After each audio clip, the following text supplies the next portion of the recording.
Hello everyone, this is Direwolf20 and welcome to episode 45 of Direwolf20's Let's Play. You can see me just playing with my frame quarry here, loving this thing, it's the best. I'm having so much fun with this frame quarry. I'm going to let this guy run for a little bit and come back. I only set him to run a couple cycles, so it shouldn't, run for too long. And then I want to head back to my main house here and see what's going on with my chests. How am I for storage of items here? Let's see. Dust and gems is fine, obviously, because I'm packaging everything. But how's my metals doing? Yeah, getting pretty full. I've got a lot of metals, mostly copper and iron, but a good amount of silver and tin as well. So maybe I should consider packaging that stuff up. Maybe I should just upgrade the chest, who knows. But for now, we're cool. And how are we doing with this stuff, the farming supplies? Yeah, we definitely have some storage issues here. So I don't know if I want to just stop collecting it. I did turn off my forestry machines out back. Let's go take a look at them real quick. I do want to stop by and see how my forestry machines are doing. Cool, so you can see my tree farm in all its glory, just hanging out here, doing its thing. And my peat bog has stopped, even though the engines are still running. I should probably just turn them off. I'm assuming that it's out of peat, because I'm probably out of wax. And I also disabled the lever here on my sheep farm, because I've got more than enough wool for the time being. Haha. Alright, so let's get to building some stuff this episode. Yep, just checked, out of beeswax. Not a problem, I got a bunch of it back in my forestry area. Let's pop through to here and see how we're doing with beeswax. Oh yeah, I got a stack hanging out ready for me, and I should have some more in here because I recently dropped some honeycombs into my centrifuges. Awesome. So we'll put these guys away, and let's get this stack, and maybe the silky comb. I would like to see how I make out with that stuff. And are these bees still alive? They are. Almost dead, but still pretty alive. We'll cook up a few more silky combs in the centrifuge. I've been doing a little bee stuff off camera, obviously. Actually, haven't made much progress. I keep trying to combine and get new species of bee. Specifically over here is where I'm combining them. And this bee has died off, so let me get out my beealyzer and give them a little run through. So, let's see. What did I get? Cultivated, no such luck. Common cultivated, boring. And common. Alright, I'm going to combine these two again and hope for a little bit of luck. And we'll throw this guy into my, as you can see, very big junk chest of bees. Way more than I could ever handle. And here's my cultivated. So basically the way I've been doing this, guys, for you all to know, is this here has been my common purebreds. I just keep breeding more common drones, purebred commons. This is the one that I'm doing all the Valiant stuff in to get more cocoa combs and sugar. This guy has been kind of where I've been trying to breed and mix species, so I've been doing the common cultivated combinations here. And cultivated queen, this is my purebred cultivated apiary, and my noble queen hangs out in here. Awesome. So I'll keep an eye on those. I haven't been, religiously following it, but the other thing I want to look at is right over here. Notice I'm starting to get a decent amount of taint in this chunk. Not crazy yet, but not awesome either. So I'm thinking I might want to craft up a few more of those taint thingies that reject and get rid of taint. The Totem of the Dawn, right? Let's see. Was that a crafting table recipe, or was that... No. So I have to get out my whatchamacallit and get that figured out. Thaumonomicon, let's take a look. Totem of the Dawn was probably around here somewhere. Was it a lost? I don't know. I'll find it and then come back probably. Alright, found the recipe. I'm going to need my wrench from Buildcraft. There you are. Let's start requesting some stuff. What do we got here? I need probably some glowstone. Probably about time I go ahead and get some more glowstone. Redstone, and some of these silverwood logs. And I'm also going to need some beast crystals. You can see I randomly chose the number 11 to go with. And over here, I can put in my glowstone, and I did request redstone. Where are you at? Hey, there it is. Obviously, the unpackaging delays it a little bit, but hey, that's what you get for conserving space. So we'll get about 11 pieces of nitor out of this. And then the nitor with the beast crystal and the silverwood log. Not a terribly complex recipe to get yourself those totems of the dawn, which will definitely help with the problems of taint corruption in an area. So let's see here. Hooray, Totem of Dawn. Alright, I'll be back.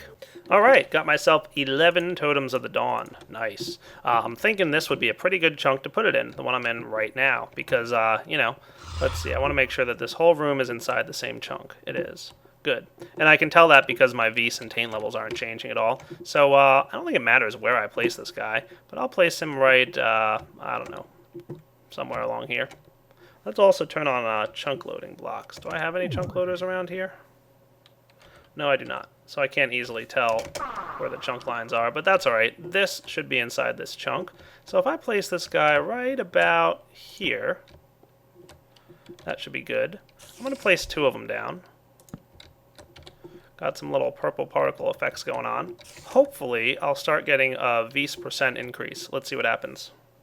And I'm also going to put a few in this area. So, and I think I want to place some, like, let's put one in this corner here. Let's turn on our chunk boundaries in this area so I can easily see. I'm going to put about 2 in here just to make sure it's nice and clean. This guy shouldn't have too much taint generation going on, or here, so we should be okay taint-wise in this area. So far, so good. And I do want to visit probably my other area right in here. We've had one downstairs, and by the way, I should probably harvest my crystals, but I haven't been suffering too much crystal-wise. You can see we've got already a 3% chance for a Vis increase. Yeah, so having 2 down there should definitely be nice. Let's go visit our forestry areas as well. So right through here, could probably use a couple. Where are we with our chunk loaders? There we are. So there's 2 chunks. I guess this is the one where the problems might occur, so we'll put those guys in. That should be good. A good amount of Vis in this area anyway, but never hurts. And probably should have some down here. We'll just place them back in this corner. After all, this is a jungle biome. Those tend to have some pretty high Vis levels, but yeah, we should be good now. Let's head back here and see. Yeah, look, we've already got a 1% chance of Vis increase. Awesome. Alright, I will keep an eye on this and be back in a little bit to see if it's helped. Looks like my quarry here is doing a good job, so I'm going to let the cycle run about 20 times, let's say. Let's do 15 times cycle, and I'll be back to check on it in a little bit. I'm interested to see if the changes in pre-release 5b2, there was note about frames and unloaded chunks and that kind of stuff, so there might be an issue resolved with that whole frames being funny when I leave the area. So I'll keep an eye on this and see if it is resolved. Hopefully it is. Now, sadly, I've been neglecting poor Direpup. I really haven't given him a nice place to live yet, and I think now's as good a time as any to do that. I'm going to clear out some terrain up here. Let's see. Bump it up. And while I'm at it, you might note that the item balls that I'm collecting at the moment are not going into my inventory. That's because one of the other mods I updated last episode was equivalent exchange, and awesomely, Pahimar has made it so that item balls that drop from equivalent exchange now go into your forestry bags. So no longer will items from equivalent exchange item balls just, land in your inventory. They should go into your forestry bags, which is really awesome in my opinion because, frankly, means I don't have to worry about my inventory quite as much as I used to when I was mining with this cool little toy. So I'm just going to clear out some space for Direpup to live in and call home. Yeah, that looks pretty nice. And maybe clear out this area as well. Yeah, look at that. Perfect. Let's get rid of this tree while I'm at it. Sure.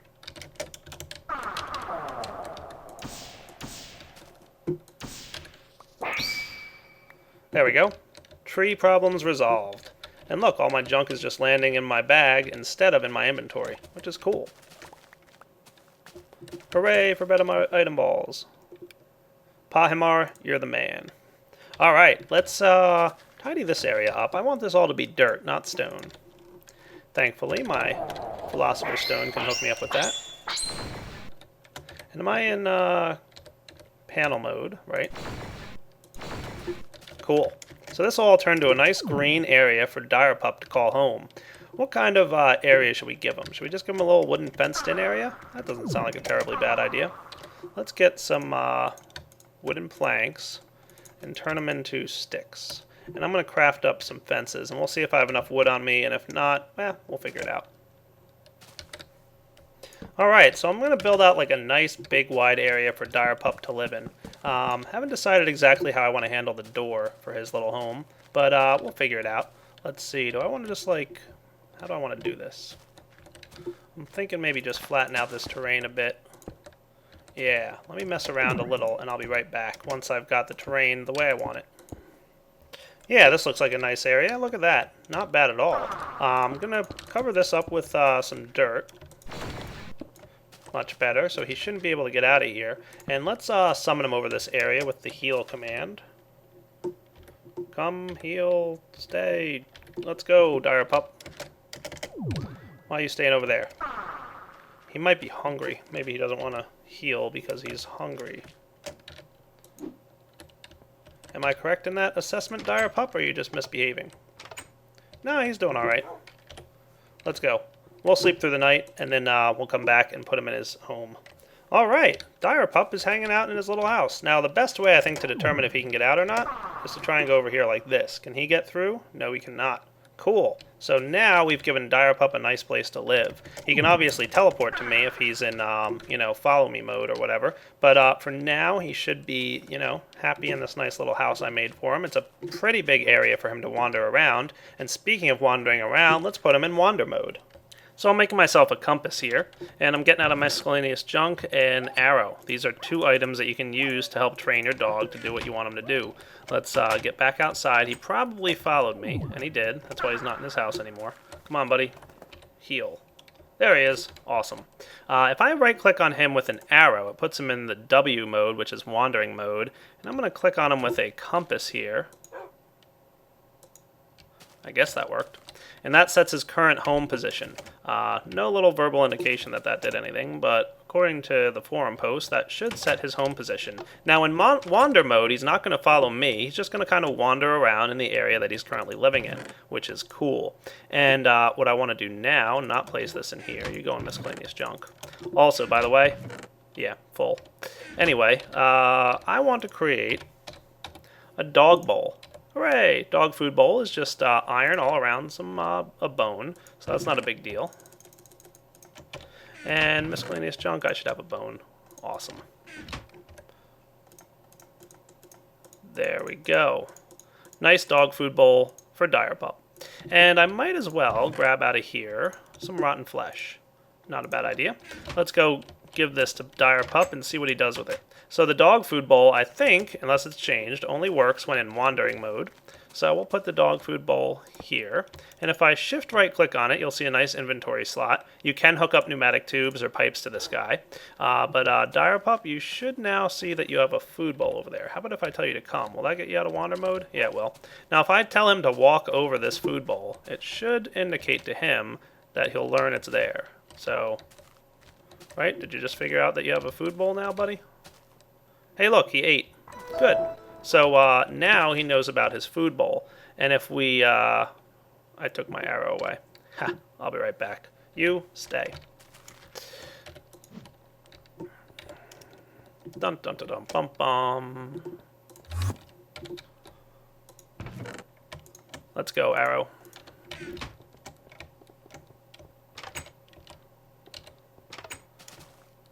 Alright, so... wander mode again, and now what he should do is eat anytime he gets below a certain health level. I want to say that's like 60 or something. And if we check our food bowl, you can see there's 2 rotten flesh missing. So, yeah, that's pretty awesome. Direpup now has a nice little house to stay in, and it probably wouldn't be nice of me to go ahead and give him a food bowl without some water. And while dogs don't actually drink water in the game, I can roleplay it a little bit. Let's see, do I have any buckets over here? No. How about in this thingy? I can obviously make some more if I need to. Yay, water buckets. Cool.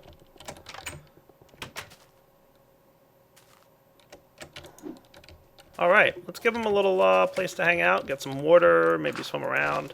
A nice 3x3 of water ought to do for him.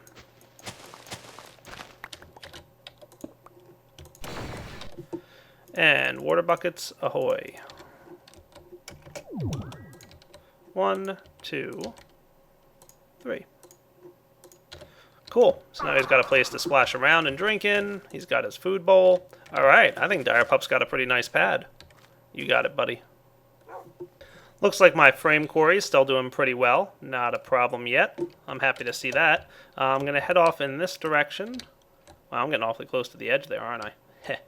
Alright, let's head into our base now and see what we should do about the fact that our chests are getting kind of full of this metal stuff. And there's also another change I might want to make to this chest, but I really haven't decided if I want to or not yet. Give me a minute to think it through, but for now, what am I going to do with all this copper and iron? Alright guys, one little detail has been bothering me, and I wasn't sure how to resolve it. It's not that I don't want to do this, but I kind of didn't want to do this. But I'm going to. My issue is that I'm keeping as much redstone and coal and everything, and lapis and apatite crated as possible. And that's all well and good. Don't get me wrong, I love having it crated. But if I go visit this chest and I want to just grab a few pieces of redstone, it's not easy to do. I don't have a quick access to it. So what I'm going to do is make a few changes here real quick. I mean, obviously I could grab coal, apatite, redstone, and lapis and just right click them and get all the items I need, right? Like that. Sure. But, you know, that's a nuisance to have to do, isn't it? Totally. So what I'm going to do is adjust this little line here. Let's grab our wrench and tell it that you're not allowed to, with your provider module, we're going to say exclude providing redstone, apatite, coal, and lapis. And what that means is that if there's any of these items in this chest, which right now there aren't, of course, but if there were, you wouldn't be allowed to, you know, whatchamacallit, you wouldn't be allowed to supply it. Yeah, with the provider pipe. Okay. Now the polymorphic item sync might also give me a little bit of problems. So give me a minute to think through how I want to handle that issue. Oh yeah, by the way, right now in this chunk, 12% chance of Beast improvement. And in this chunk, we've got, well, 3 or 4%. That's not as good as I hoped, but, not bad. How are we doing over here? Oh yeah, 9%. Cool. But yeah, 11% definitely is going to help counteract the effects of all this teleporting that I do. Alright guys, back downstairs in my little underground workshop area. Lighten up the area a little bit. I moved back this wall 1 block and I ran into that redstone torch that's just keeping my thing upstairs lit. So I'm going to cover that thing up with a stone or dirt cover. It's not going to be perfectly flush with the wall, but it's enough that you can hardly notice it's there. Cool. Let's put this stuff away. Don't need him anymore. I'm going to move this chest, and the reason for that is items will sort to their nearest inventory requesting items, and I want the chest there to be closer than the polymorph over here. So from the output or from the input chest, I guess the closest spot to go would probably be somewhere like right along here. So what I'm thinking is maybe put the chest along here, and I might need a couple like this, so that's why I cleared out a bit of room for it. I might even want to you know, change the way this whole wall is structured. I don't know. We'll see. Yeah, we'll see about that. So for now, let's do this. Do I want to move this whole thing? Nah, I really can't because these wires are in the way, so I'm not going to worry about it too much. But I also don't need this thing anymore here. So we can even cover this whole little area up, and won't even be able to tell it was there. Ta-da! So I'm thinking maybe put a basic pipe here. There we go, everybody's happy again. And to here, we'll get you guys with another basic sitting right here. And then we'll put our chest right there. So let's pick this guy up and move him. And remember, it doesn't matter where this chest is. So we can put him right here. Good, everything should connect up. And then with my wrench, I'll tell this the default route for lapis, redstone, coal, and apatite once more. And this guy is no longer going to be that. So, see you later, don't need you there. Cool. So now it should route to this chest before it routes to the polymorph chest, which would have been a problem about a minute ago, but I kind of resolved it by doing that. So, no longer an issue. Let's move this guy here. Good, you stuck. And then I'm going to sleep through the night and be right back. Alright, so back outside here, checking this out. Enderman's watching me. What's up, Enderman? Get out of here.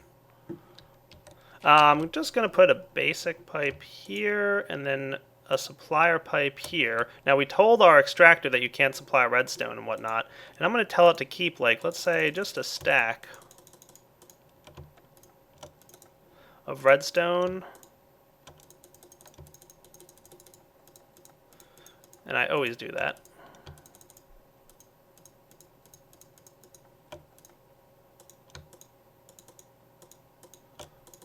And a stack of coal. That should be good. I don't think I need lappy, so I don't get that much, or appetite. But let's see what happens now. It should automatically pull out and get all the stuff that it needs for that. So let's watch that happen in a minute. I'll just cover this up like so with Philosopher's Stone to make it look pretty.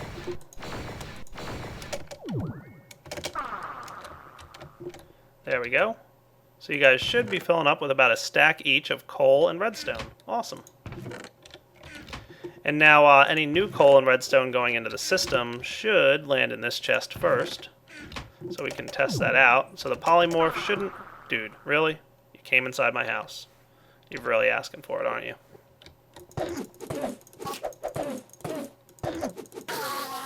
These Endermen are seriously messing with me this episode in this season. Oh my goodness. Alright, so now let's just test this out. So we should have a stack of each in there. Good. And the polymorph shouldn't come into play because the first inventory that these things will have to go to will be this guy. So if we put you and you in there, and I didn't mean to do that, but you get the point. Should have landed in here, see? So, first time's the charm. And we'll put this stuff away as well. Cool. Alright, now let's deal with the fact that we're low on copper and whatnot. So right now we really just have a ridiculous amount of copper and iron. So those are the first two I'm going to start with. What do I have in here automatic crafting table wise? 1. Alright, that's fine. I'm also going to need a bit of glowstone. Yeah, it should be good. Let's request another automatic crafting table or 2. Yeah, 2 should be good. Get myself a few pieces of copper. Let's get about 10 and 10 of each. This will be like a first run test experiment type deal. Yeah, hopefully this will work. I don't know. Downstairs we go, and if I need anything else, I request it from down here. Alright, I'm going to need to craft a chest. And I have no wood on me? Seriously? Any in here? No. Of course. That should be good. So, crafting a chest. Like that. And, yeah, let me see how I want to lay this out. Alright, let's see how well I can figure out what I want to do here. What I'm thinking is something like putting a chest. Do I want one here? Yeah, let's do that. And then on this side of the chest, I'm going to have an automatic crafting table. And maybe one on the bottom as well. And this should probably serve as an automatic crafting table for something else, but for now we'll make it a basic logistics pipe just because it's going to be an intersection. And then we're going to need 2 crafting logistics pipes. I think I have one already, right? Yep, so let's just get one more. There we go. And put one of these on each. And here and here. Is that how I want to do this? Alright guys, I'm going to see if this works. I'm not sure if it will or not, but hopefully it does. I'm going to go ahead and create 2 of these pipes right here. The Logistics Chassis Mark 1. Cool. And the Logistics Chassis Mark 1 I'm going to place on the side of these crafting tables that I made. Here and here. And this guy, all I'm going to place in there is an extractor module. Just one, and we're going to tell it extract from the side, just to be safe. So extractor module, extract from the side, please. And then on this chest, I'm going to put copper like so. Cool. And on this automatic crafter guy, we're going to put iron like so. Nice. And what should happen now, if everything's working properly, and then what I want to do next, one more thing, basic logistics pipe, here. And I'm going to tell this chest to accept for me iron and copper. Excellent. Looking good so far. So what should happen now is any iron and copper entering my system, here it comes, will land in the chest. And then it's going to automatically get pulled out of the chest and placed into the crafting tables here. As far as I can tell, I thought that would work. I might have to do this with wooden. Yeah, you're not going to behave for me, are you? Nope. Oh wait, hold on, something's happening. Hey look, there they go. Awesome, they're finding their way home. Cool, yep, it's working. Awesome. So that's what I'm doing. I'm making blocks. Cool. The extractor module is just extracting one wooden block out of the system every few seconds, and it's going to use all the copper and iron inside the chest that's adjacent there. And then to expand this is real easy. Just put another automatic crafter on top for silver or gold or whatever I want. I don't think I'll ever have that much silver, but might not be a bad thing. But now I'm going to need 2 more automatic crafting tables. So let's request 1 more. Auto crafter, please. You. And all I got to do is get 2 more crafting logistics pipes, which I already had. I was kind of thinking ahead of myself a minute there. And we'll put them here and here. Here and there. And this guy will be like so. And everything's going up to this chest right now because it doesn't know, there's no route for that yet, but I'm going to handle that in a moment. But we're going to get 1 of you and 1 of you. And now we're going to teach our system how to unpackage copper blocks and iron blocks. So now we should be storing everything in block form. Import please, block of iron. Import please, block of copper. Awesome. Oh, what the heck, let's go for broke. I'm going to try and place down another auto crafter here. And then another auto crafter here. Fix that up later. And this guy we'll say is for silver. And this guy we'll say is for tin. And this guy will say you should also be the default route for silver and tin. And then we're going to want here and here. This guy do have an extractor module from the side, which is the default right now because it's on the side, but you know, it's all fine. And the side. Cool. So now everything should be behaving. There's only one minor change I have to make, is that this chest here is further away in the logistics system than this chest. So I had to take the polymorphic item sync out of here for now. But that's fine because I'm going to put an item sync module in. And this guy we're going to find, he should request gold. I should probably just get rid of this copper ingot at some point. I can fix that. He should also request blue alloy ingots and bronze and brass. And maybe even refined iron if I had inventory space, which I don't at the moment.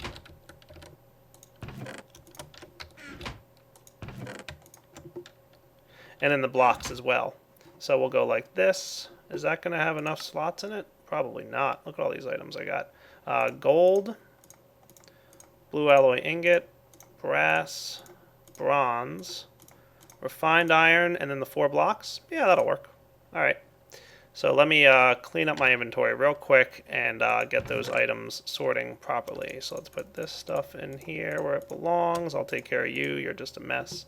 And yeah, be right back. So let's test this out by throwing some tin and some silver in here, and they should get pulled out. And you know what? I'm going to leave everything but 1 in here. Get you back. 1 and 1. Perfect. And the tin and the silver should now be getting processed. Yep, there it goes. It's pulling it out. Awesome. We'll make sure to get those guys as well because we have to add them to our item sync pipe. So we're using an item sync pipe on the metals chest rather than a polymorphic. Not a big deal. So there's a tin block. And silver blocks do exist, right? No, they don't. Oh my. Ha! Noob. Oh well, let's get that out of there. Come on, dude, open up. Oh yeah, there's a chest on top. Well, that's a problem. Oh well, we'll get silver out of there. See you later, silver. Well, I'll have to use this one for another metal at some point. I'm sure I'll find a use. And then this guy is, of course, going to have to request silver, tin blocks, copper blocks, and iron blocks. Cool. There we go, looking good. So I'm going to go ahead and get all my copper, iron, and tin compressed down into this format. And I should probably go ahead and add to this guy how to unpackage tin. So let's get a tin block in here with a crafting logistics pipe and an import. Cool. Now our system knows how to uncrate tin. Alright, let's try it out. I'm going to drop a huge bunch of copper straight in here, and it should all get straight routed to my chest over here. Sweet. Go on, guys, have a blast. And then copper blocks should make their way out. Yep, there they go. Cool. Might as well do the same for iron while I'm at it. And I'll be back in a few once this is all compressed down. And guys, it looks like we've hit about that 30-minute mark here, so this is a pretty good point to wrap up. Started compressing a bunch of my blocks to save up on inventory space. Now I really shouldn't have too many inventory problems going forward, even though I should start upgrading more chests to crystal chests. But this is Direwolf20 signing off on episode 45 of Direwolf20's Let's Play. Come back next time and we'll, I think I want to start exploring some more Mistcraft dimensions. Yeah, I think that's a smart idea. Alright guys, take it easy.